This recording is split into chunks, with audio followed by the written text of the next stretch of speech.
Assalamu alaikum. I'm Ayman Taleb, Outreach Director of the Muslim Legal Fund of America, and you're watching a special edition of the show about justice.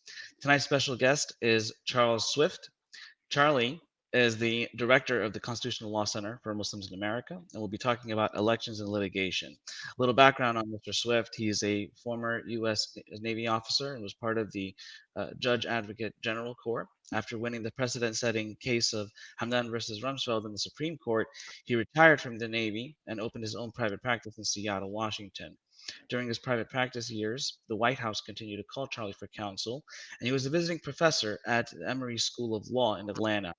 He has extensive experience litigating federal law. Welcome, Mr. Swift. It's a pleasure to have you on the show. It's a pleasure to be here. Thank you so much. So it's a very exciting time for our country right now. History is in the making. Nerve-wracking is what I call it, but okay. Let's go with that. All right. So the results have been announced for the election. What do we need to understand about the president's litigation? Okay, there's several things that you need to understand first. In elections, I'm going to give you a first idea. Elections, every vote matters, but in election litigation, margins matter more. Okay, That's interesting. Okay, because can you expand on that? In a post-election litigation, the question is, would it make a difference? Okay, that's the question, because what you're trying to do is block the election officials from certifying a result. Okay, the normal process and how they called it is that the election officials, whether it's the Secretary of State, usually it's the Secretary of State in each of these states, certifies the results, that elects the Electoral College, and they meet in December and they elect the president. So if you're going to litigate, you've got to stop that. And so margins matter a great deal. The other thing you need to understand is, although we have a national election, for president, it's actually not a national election. It's actually a national election being held in 50 separate states. Interesting. And the District of Columbia. Okay. Right. So each one of these states and the District of Columbia are getting together to cast their ballots and adjudicate their elections under their own rules. Right. The Constitution and the federal rules provide only a framework, but the specific rules are state by state. And that's a concept called federalism. Right. Okay, so it's not one national election. Nope, if it was, Joe Biden would be winning by 5 million votes and we'd be done. Right. So it's 50 elections happening at the same time, and each state has its own rules. It's just that simple. Absolutely. So when we get to each of these challenges, we're going to have to look at what their state rules are to understand and how they would be certifying them, what the challenge is, and what its chances of success are. And when we get to that, we're also going to have to talk about some things that are very big at the center. When we bring a suit, an awful lot of it is about civil procedure. In other words, that we meet with the requirements that the court will decide the question at all. Because remember, federal courts are courts of limited jurisdiction. That means they don't hear everything. They hear only selected cases. And here we're challenging a state process, not a federal process. Okay? So with that in mind, there are a lot of rules. We can turn to them. Any state you'd like to start with? So there's a lot of the states that that were the battleground states, right? We had Wisconsin, Michigan, Florida was one that was up there. There's just a lot of battleground states. So why don't we just talk about, like, let's say the easiest ones and work our way to the harder ones? Because speaking for myself, I'm not very familiar with and there's litigation in all of them. So talk to me like I'm a novice in all this. So talk to me like I'm a novice. Explain this to me. Okay. So let's start in Pennsylvania, because everyone agrees. Although the President Trump would have to win more than Pennsylvania, if he loses Pennsylvania, the ball game's over. Right. Okay? Because at that point he only there's 20 electoral votes, and there's no way in the other ones to make them up. he must win Pennsylvania to get back to the game to win at least one or two more states, depending on Correct. what happens in Georgia. Okay? Right. So Pennsylvania is where the biggest challenges were before the election. In Pennsylvania, they challenged up to, there was a challenge regarding when mail-in votes could be received. Under Pennsylvania law, mail-in votes must be received by the date of the election. In this case, November 3rd. That's what the statute says. Mm-hmm. Now, the statute was written before the time of COVID, and people tried to get the Pennsylvania legislature to extend that deadline, and they refused because they're Republicans. Okay. And the president didn't want the deadlines extended, and so he fought that part on it, and the legislators refused. The governor and the secretary of state, who actually control elections under Pennsylvania's law, Mm-hmm. they said, well, we would like to extend it for 3 days because of COVID. It's a national emergency, post office, and they invoked their executive powers to do so. That was Mm-hmm. challenged in the Pennsylvania Supreme Court. They upheld it. That went straight from there to the United States Supreme Court. In a 4-4 tie, the Supreme Court left their decision in place, which said that they could accept them. They refused to grant a temporary restraining order saying you cannot accept or consider these votes. But they left open the possibility that after the election, the challengers could come back and get the votes that came in after November 3rd Mm-hmm. thrown out. So, Okay? Charlie, like, let's pretend I'm a voter in Pennsylvania. If I decide I want to vote by mail, I give myself, let's say, I don't know, a week. Yeah. I cast my vote on October 28th, 7 days before the election. I should assume that my ballot will make it One would to, think, one would think, right? With the but so not necessarily. but not Okay? necessarily. Okay, so if and I'm given a tracking mechanism so that I can make sure that my vote is counted, that my voice is heard. Um, if on election day, if I track it and I see that it has not made it to the polls by Yeah. election day, what can be done? Well, you can go vote in person. Okay. You saw in Pennsylvania that there were a number of provisional ballots. A provisional ballot is, well, my mail-in ballot probably might not count, so I want to vote in person. That spoils your mail-in ballot. But we had to calculate all that out. If you don't go vote, you're hoping that the Pennsylvania, the Supreme Court ultimately upholds the ability to keep it. Mm-hmm. The thing is, in this election, the Democrats did a very good job of alerting people that they should get their vote in before November 3rd and not count on the extra days. Mm-hmm. The result was that, based on the reporting we have on it from the Secretary of State's office in Pennsylvania, they only have about 10,000 votes that were received afterwards. Now, you need to understand something about those 10,000 votes. Mm-hmm. Many of them may be countable under federal law, not Pennsylvania law, because there's a federal law that allows military and overseas persons to vote, and for theirs to come in up to 5 days afterwards. Mm-hmm. And that's under the Fair ID and voting rights, and those will be accepted. Okay? That's Okay. one area where there's actually a federal law. So we don't know they haven't broken down by the numbers. What we do know is the margin. Remember when I mentioned margins matter? Mm-hmm. The margin is almost 50,000 votes now. Take away And the that's in 10,000. Pennsylvania. Yeah. Take away Okay. all 10,000. It doesn't change the election. It doesn't change the outcome So for the presidential ticket.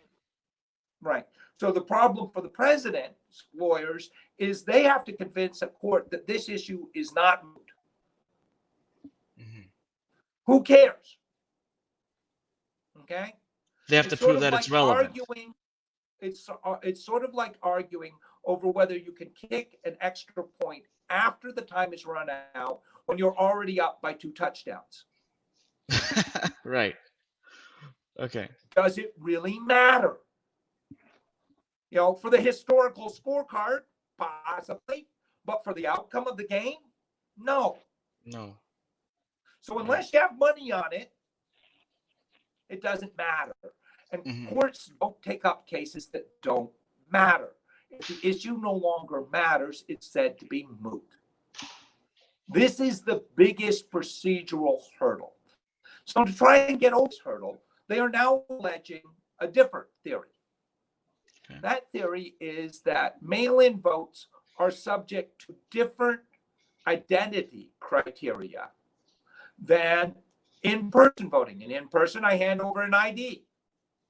They check my signature there. Whereas in mail-in voting, I simply sign sign the outside ballot, put it in, it's checked against my signature. They're arguing that these criteria violate a constitutional concept called separation of power, or excuse me, equal protection. Okay? Mm-hmm. That is Okay. that the voters aren't being treated equally. There are three major problems with this argument. Okay? Wow. Okay. One, What are two are those three legal and major one is problems? practical. Okay. The What are the first three major problems? problem is that when you're going to object to a known rule in an election, like we're extending the date, you have to do that before the election. Mm-hmm. We don't change the rules after the election. So if you object to the mail-in voting criteria, you need to object before the election. There Mm-hmm. was no objection. You don't get to wait and see whether you like that rule or not. Right. Okay? So what the rules So that were in effect when the that's ballots were called likeness. cast, that's the rules that count. Right. And those are the rules. If you like them in the next election, fine. The second is that it's a lousy equal protection argument because the voters get to choose which way they want to vote. So no voters being denied a way to vote or being accepted. They made a choice to vote by mail or to vote in person. That's their choice. The third practical reason, mail-in voting is all over the country. And so we're just saying that it's in Pennsylvania. And the Pennsylvania's rules are not significantly different than many other states. They're also saying that, hey, look, cure was different in different counties. That people who came in to cast their ballots were given different advice on whether they can fix their ballot or not. Well, that happens in every election. It happened in North Carolina. It happened in other states around the country. Are we saying that Trump won in Florida? Are we saying that that throws it out? No, they're not going to be able to do that on the part in it. Those type of things that advice or what's happening on the ground by election officials, in part, have to be challenged at the moment they are happening and then cured. That's like standing too close or too far away. If you don't like where you're standing, go and challenge it right now. And those aren't going to overturn it. So Pennsylvania is a really heavy lift. And let's understand, none of the complaints say that people voted illegally and here are the people. They cite maybe a singular incident that's suspicious. But remember when I said margins matter? Mm-hmm. People, unauthorized voters vote in every election.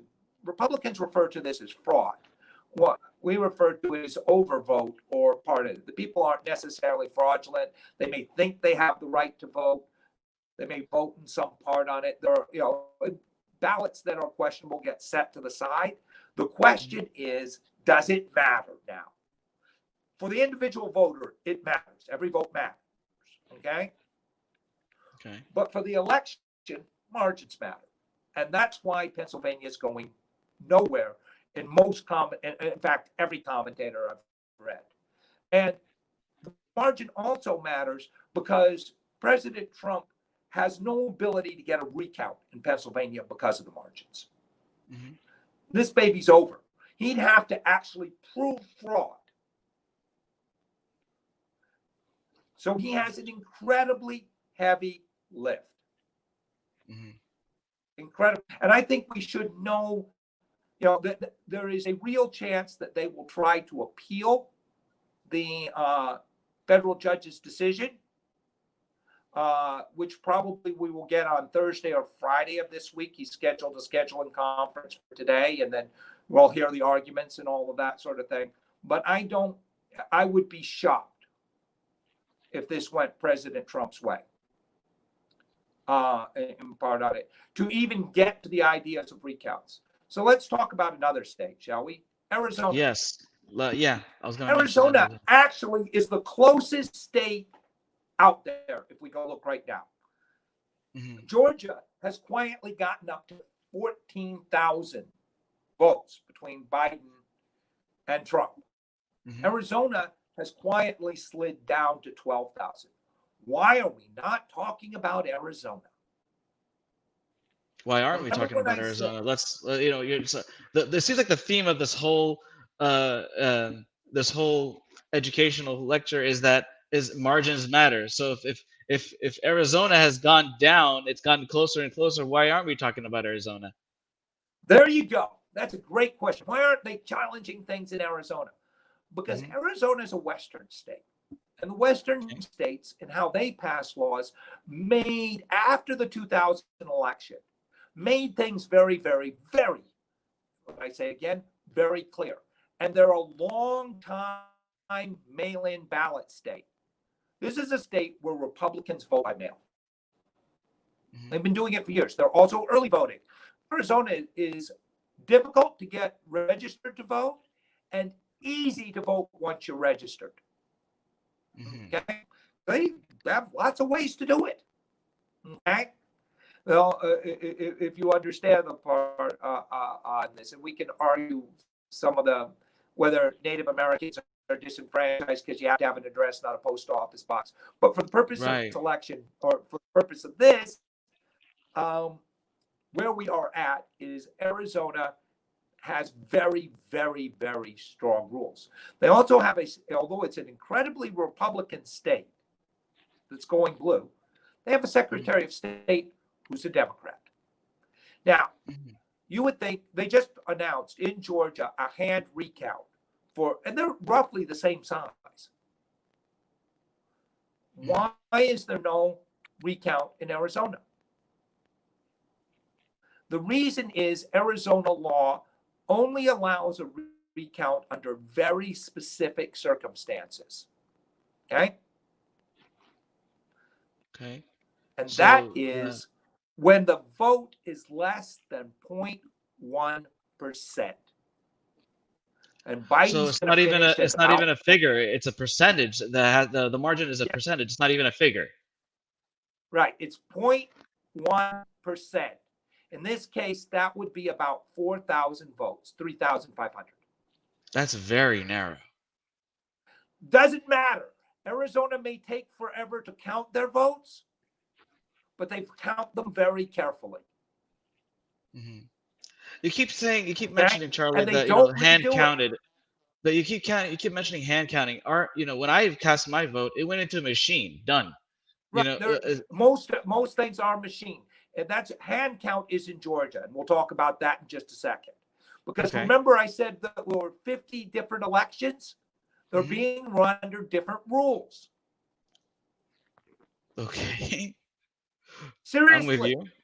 Okay. So the rules in Arizona are different. The president stands almost no chance. In Arizona. This was why Arizona was such a blow, because Arizona equals half of Florida. The blue wall, as it's referred to, is Pennsylvania, Michigan, and Wisconsin. You win those plus the traditional Democratic states, and the game's over. That's 270. Arizona, even without Pennsylvania, and the one electoral vote in the Nebraska third equal 270. Okay? With one of the states in the blue wall removed, Pennsylvania the largest.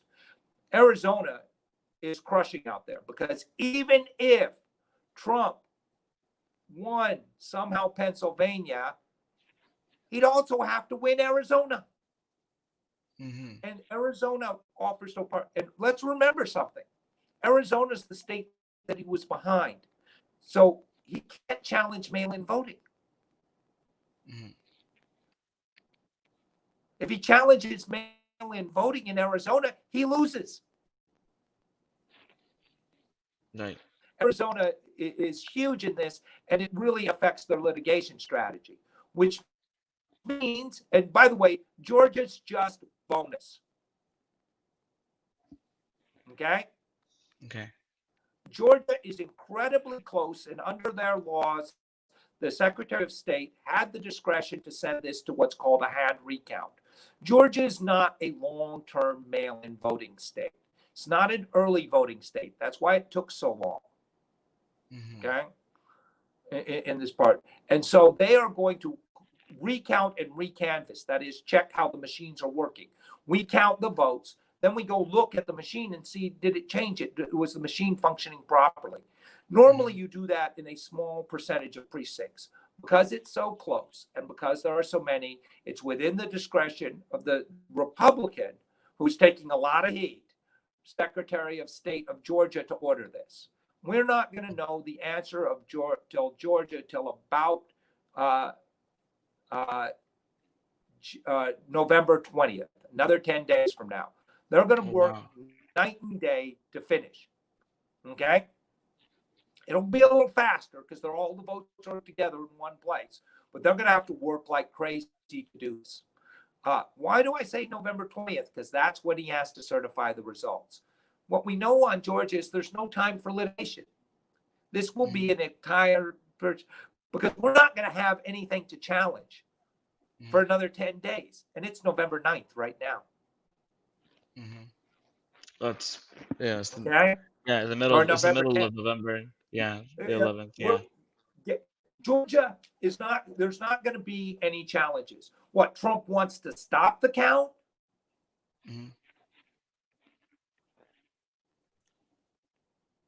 That one goes on. That's why you're not hearing about a lot of lawsuits in Georgia.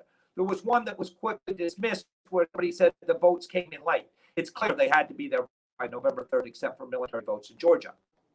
Okay? And overseas people.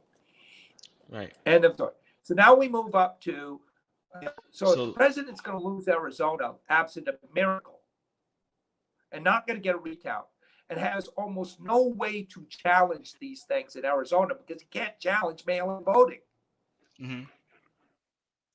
He's to win another state, and that leaves us to Wisconsin and Michigan. Yes. Now, Wisconsin. These two battleground states, they've been a lot. He could ask for a recount in Wisconsin, but you're just not seeing any litigation in Wisconsin. Again, we have a Democratic Secretary of State, a very simple, and this is the exact same margin, basically, that Hillary lost by. I mean, I'll talk about duplicates.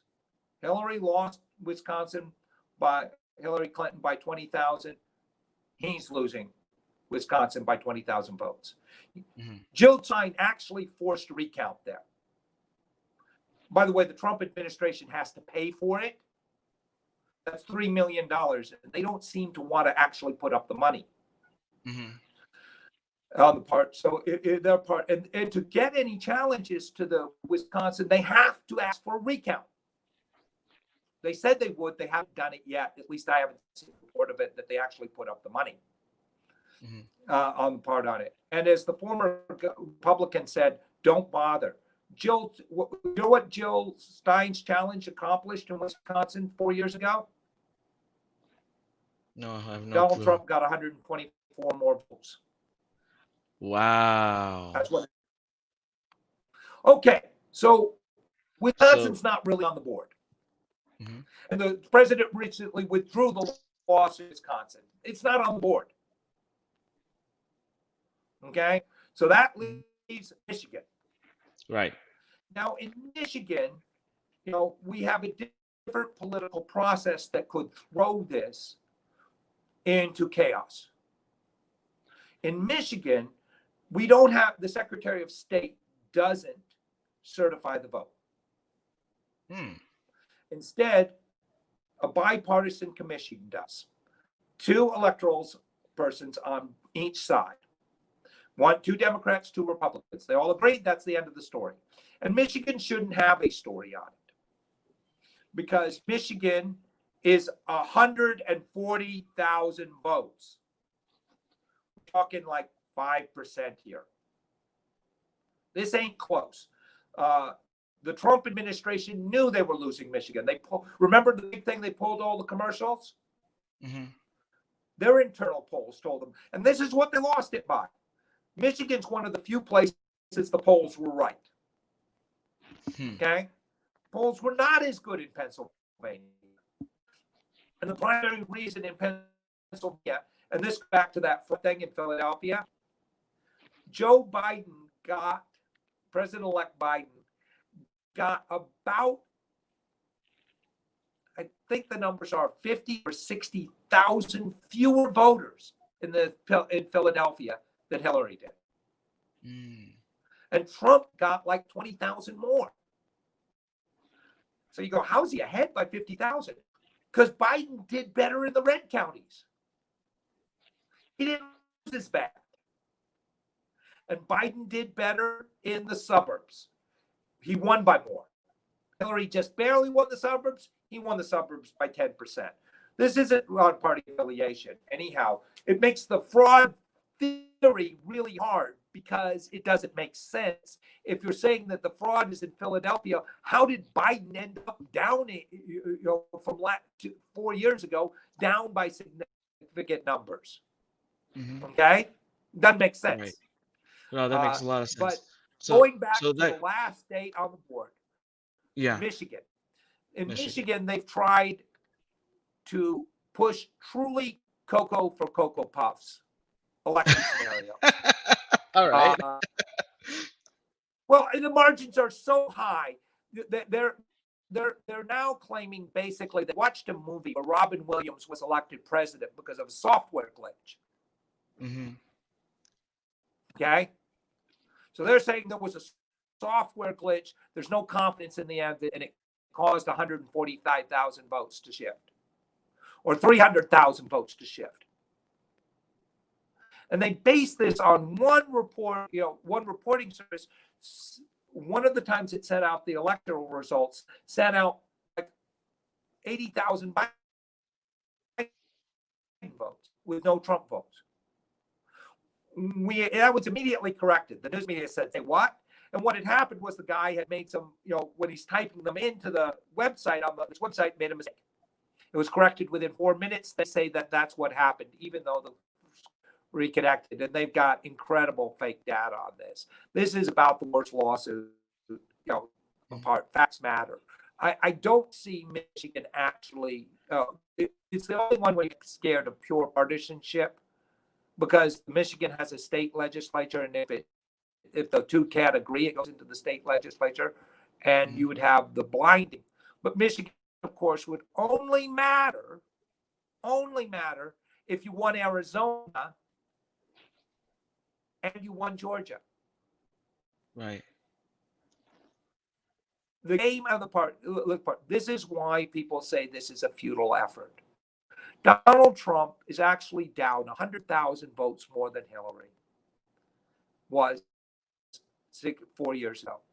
Mm-hmm. There is no part on it, and there is no widespread voter fraud. What I suspect is that this is an effort to blame liberal judges for my loss. There was fraud. The liberal judges sided with the Democrats, blah, blah, blah. Because, the current president has 3 people he hates in order. First, all Democrats are corrupt. The media is fake. And the judges are fixed. Mm-hmm. None of that's true. And I wish that lawsuits would fix it, but I'm skeptical. On the other hand, if you're a Democrat, you shouldn't be losing sleep tonight, other than the state of our union, that this stuff is tolerated. But it's not going anywhere in the courts, because, as I tell every client, here's what decides your case. First, foremost, and always, the facts. Right, because the facts matter. After that, the law. And after that, the advocate. But in this one, there's an old saying, if the facts are on your side, argue the facts. If the law is on your side, argue the law. And if the Mhm. facts and the law aren't on your side, pound on the table and yell about it. I think we see what's happening right. I have another Thank question. you for having me. Of course. The Okay. last question I want to ask, if you just reposition yourself a little bit while I ask the question, um, and we kind of touched on it, the whole fraud thing, that the Republican Party seems to buy whatever President Trump is selling, even though there's no evidence for fraud. The president says fraud, but that's not what his own lawyers are saying, right?